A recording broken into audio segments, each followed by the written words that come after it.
Hello, this is Roach with One Way Lane. It's a couple days before Christmas, and I know I've been able to upload some really good content and work that I've done on the demo, which I'm hoping to have ready by early to mid 2024 if everything goes accordingly, sort of thing. But I don't know, I just wanted to come on and be a little candid and open. The game's based around my life, so how much more open can one person get? But yeah, no. I wanted to talk about Christmas and this time of year. It is a very hard time of year for me. I think for the last 13 years of Christmas, since I've lived up here with my stepdad and my mom, um, I don't know, every Christmas just wasn't good. Every Christmas, everyone would fight, and it felt like somehow, some way, some things would be blamed on me, or I don't know. My step family were not very warm or happy people.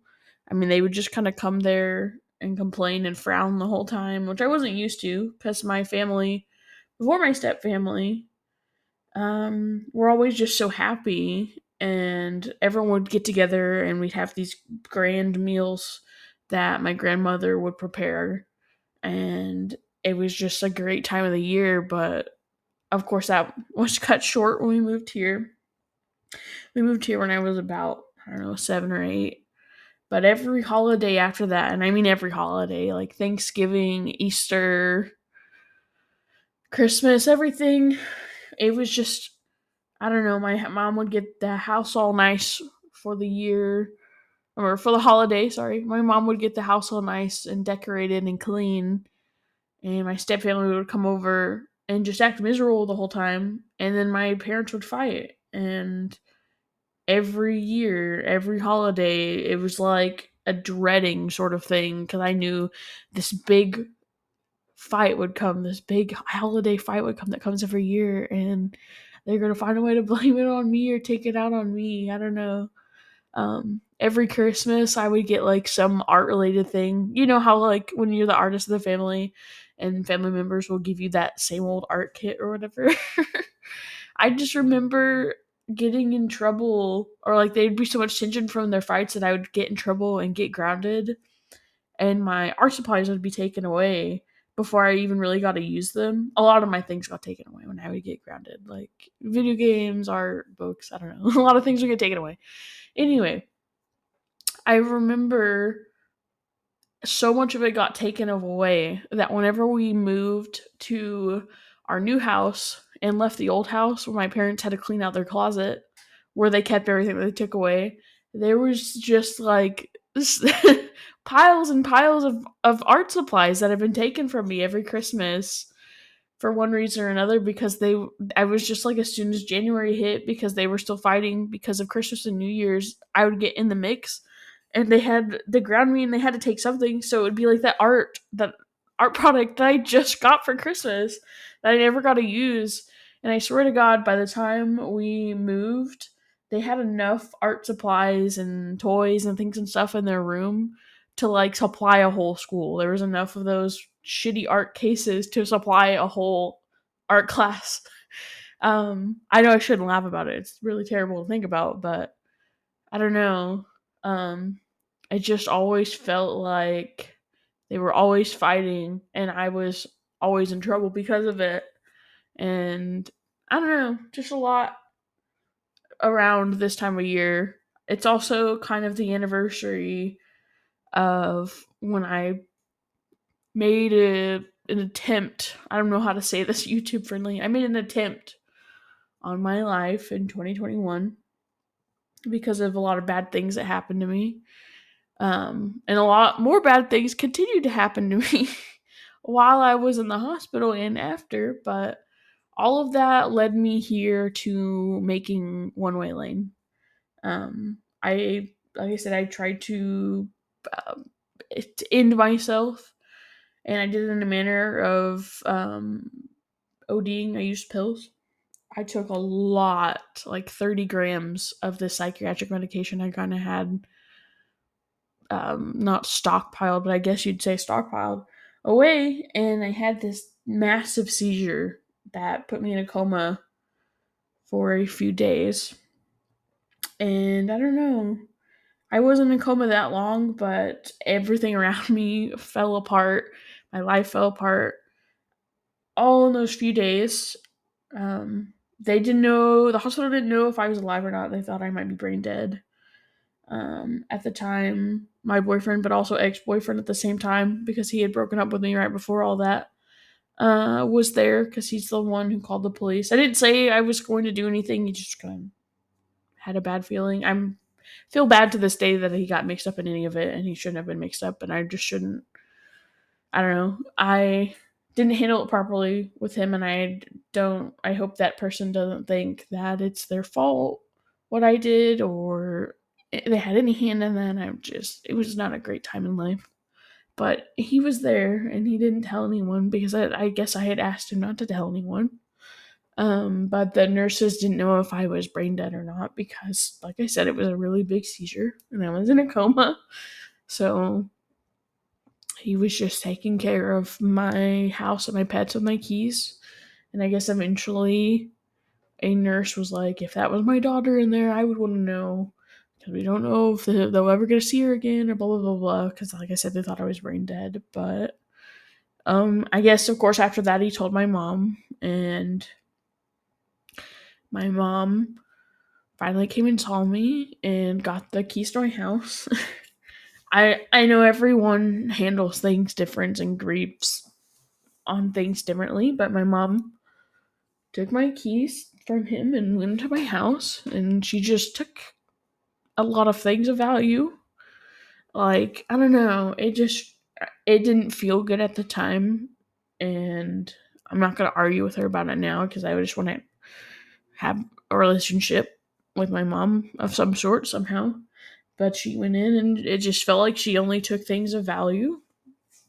Like she didn't take any of my stuffed animals or my baby shirts that I still had or anything. It was just like, my makeup, my makeup and my jewelry and electronics and some weed. um and a few other things, and it just felt like she only took things of value and nothing of sentiment. And that was really hard to deal with afterwards when I woke up and found out about all of that. But yeah, I guess during all that, they found out that I still had brain activity, and my mom had a trip planned to Mexico for Christmas for her and her husband. So her and her husband left while I was still in a coma. Of course, my now ex-boyfriend left as well. And at the same time, kind of had some sort of situationship with a mutual female friend of ours while I was in the hospital. Um, but yeah, no, by the time I woke up, everyone was gone. My grandma stopped in occasionally to help me and take care of me, and I'm very thankful for that. I don't think that she abandoned me or anything. I don't want anyone to say that anyone to think that when I say that pretty much everyone was gone, but my mom was gone, and my ex stopped in to see me. He told me how this was so hard on him, and he's gonna have to start antidepressants and therapy because of it, and we probably just should never speak to each other again. And I was so out of it because I just woke up from a coma. I just said okay and goodbye. I guess when I first woke up, which I don't remember any of it, I couldn't remember where I was at or what happened to me or anything. So I just over and over, the nurses said over and over, I would ask them where I'm at and what happened to me. And I asked for my boyfriend and where'd he go. I asked for my mom. And of course, none of them were there. None of them were there because they had left and they had their own things going on. But it was just me. And when I found that out, that I asked that so many times, it felt really pathetic because that was my ex-boyfriend and my mom obviously was gone. But yeah, no. Anyway, so I spent the rest of my Christmas in the hospital, and I was in the ICU. And when I was there, two people who were also in the ICU passed away. And I just got to spend my Christmas in this horrible hospital room where I couldn't even get myself out of bed on my own or anything. And all these sick and injured people were around me, and everyone else was doing their own thing, spending time with their family or on a tropical vacation or, dealing with their new situationship. But I don't know, it was a really hard thing. It was a very hard thing to wake up from a suicide attempt and have everyone you know and love just be gone, because it just kind of confirmed your thoughts that nobody would care anyway. Like, you just woke up and you knew it was true. Like, I don't know, imagine you tried to do that to yourself, but you survived and you woke up and everyone that you cared about was gone. They, made their visits, and before you could wake up, they left, or they ransacked your house and took all your nice things. But yeah, no, it was really hard after that to deal with life because I just kind of knew. It was just kind of confirmed that was confirmed for me. And after the hospital, it was still hard too. I remember because it was winter, we had this big snowstorm, and I had this really shitty like rent a house I lived in, and the heat would always go out, and the heat went out after this big snowstorm hit. And when I got out of the hospital, since I was in a coma and I was in a bed for a long time, I had pneumonia.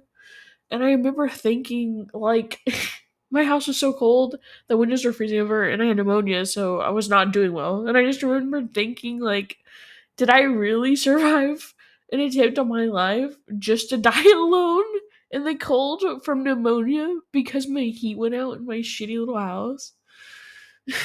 It was a wild time. And afterward, it was really hard for me to leave my house and be around people and deal with people. And because of my seizure, my fine motor skills are really off. And I used to be really good at art. Like, I used to be able to look at someone's face and put it on paper, and I just kind of lost all that. And I felt destroyed, and I felt like it was all my fault because I was so stupid enough to like try and take the easy way out of a hard situation. So a lot of the rest of December and January was spent trying to relearn art. my favorite skill and my biggest coping skill. And I don't know, I turned to pixel art. I don't know why, it just sounded nice. And that's when I started making the characters for the game and the story. It just felt like a nice way to cope because I could just put all this bad stuff that happened to me in a story that had a good ending. Where I can make all the bad people in my life or the bad situations into like these beatable bosses that like other people could play and give me a happy ending, and it just felt so nice. And I'm so glad I have like this community now, and I'm so thankful for everyone, and I'm so glad that like this horrible thing that happened to me, even if it was self-inflicted, is now this wonderful thing. And I couldn't have asked for a better Christmas present this year. So I want to say thank you to everyone, and I want to say Merry Christmas, and then I hope everyone knows like it gets better. You just have to make it better. And I know that's hard to hear, to that you had to make it better, because I know I didn't want to hear that at the time, but sometimes it's just something you gotta work through, and it takes time. But it does get better, and I hope that I can have the game out and ready for you guys soon for 2024. That's my New Year's resolution. But enough crying on the internet. Thank you for listening and watching.